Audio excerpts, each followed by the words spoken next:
That's the way they became the Shady Bunch.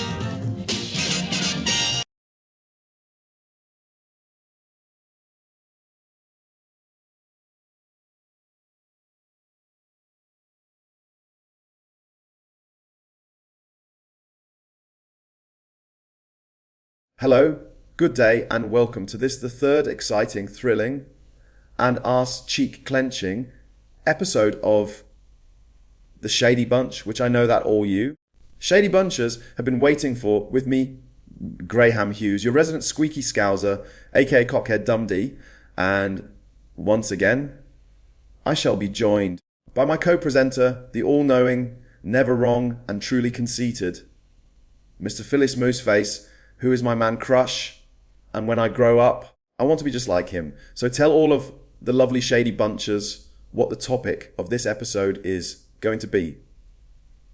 Over to you, Phyllis. Hello, my name is Phyllis, and I like talking bollocks, and once again, thank you for that wonderful introduction, as I am so wonderful and deserving of all your praise and more. But can you please not stand so close to me when I'm having a wee? That would be greatly appreciated.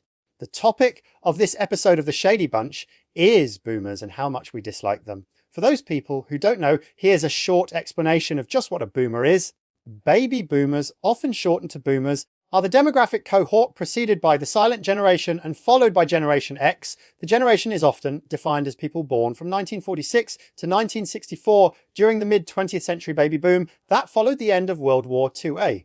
Basically, the boomers are to blame for everything that has gone wrong since the end of World War II and should be culled. What say you? Our guest and fellow resident co-host, Ball Your Headman. Shady Bunch is a very big welcome to Ball Your Headman. And could you introduce yourself? For those Shady Bunchers that might not know who you are, the lucky people, just kidding, not over to you, Boil Your Headman. Thank you, Mr. Mooseface, for that pantwettingly good introduction. I am Ollie, otherwise known as Boil Your Head Man. I am, as you mentioned, a resident host on the wonderful Shady Bunch. Although between you and Cockhead Dundee, I barely get a word in edgeways, and you might have seen me on Bollocks Social or wandering around in a donkey field. And no, I don't have a donkey fetish. That is just a rumour. The donkey posters on my bedroom wall mean nothing. Ah, yes, let's discuss boomers. The generation that I am unreliably informed got everything handed to them. They had things really easy, never suffered any hardships. Like my generation, they never experienced what it was like to have to cut down on their chai lattes, Netflix, and avocado toast to save up for a deposit on a house, did they? Their lives were all sunshine and roses, and they didn't have those things to worry about. Bloody boomers. And what say you, Cockhead Dundee? Yes, Mr. Boyle, your head man. What indeed? Would those bloody boomers know about hardship after all? They only had minor inconveniences during their lifetime, like 3-day weeks, the bin strikes, the miners' strikes, energy blackouts, having to pump water from a standpipe in the street into buckets due to a massive water shortage. Margaret Thatcher and the mass closure of Britain's industry. But as you said, they never had to experience the hardship of having to choose between their daily chai latte and avocado toast, cutting down on Netflix, or a deposit for a house. Most of them had their houses given to them, or they could buy one with just 1 week's wages. They all voted for Brexit, even though it was 60% in reality. And most of them were the early to mid-range boomers, but who cares? Let's just blatantly lie and say that they all voted for it. They are the cause of all that has gone wrong in this country. Damn their eyes. Wouldn't you agree, Phyllis Mooseface, darling?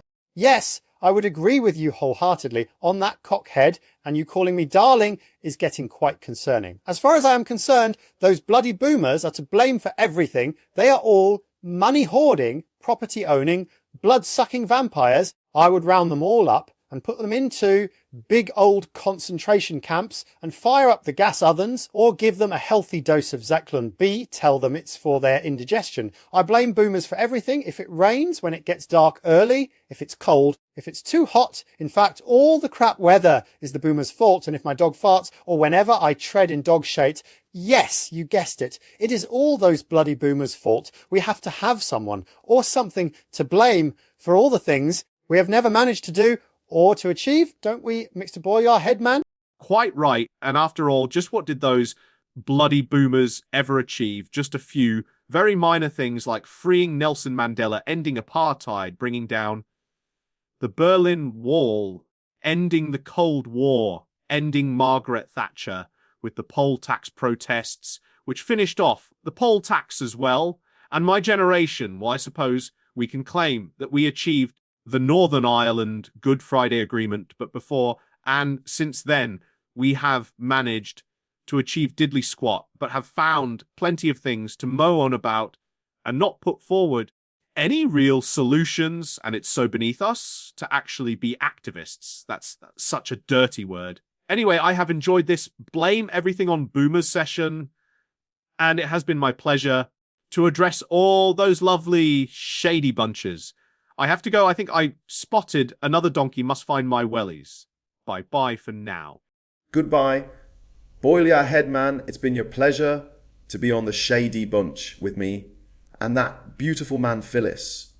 We hope that we shall see you again soon. Be careful with that donkey. You don't want to cause yourself another pelvic injury. And a big Shady Bunches thank you for your meager contribution to this week's episode where we slagged off boomers and blamed them for everything. I too have to go because I have to run out and order the new hide under here in case there's a riot that is nowhere near you. Duvet, just in case there's another Farage riot, I have to get one for Super Pansky as well, and some Huggies with poo pockets in case we both have a poonami. So it's back over to you, Phyllis, to have the last word, as you always do. Thank you, Cockhead, Boil your head man, and all you lovely shady bunches, and that wraps up another granny freezing, kid starving, disabled harming, and Labour Friends of Israel donation taking episode of Oops, I thought I was on Bollocks Social for a minute there.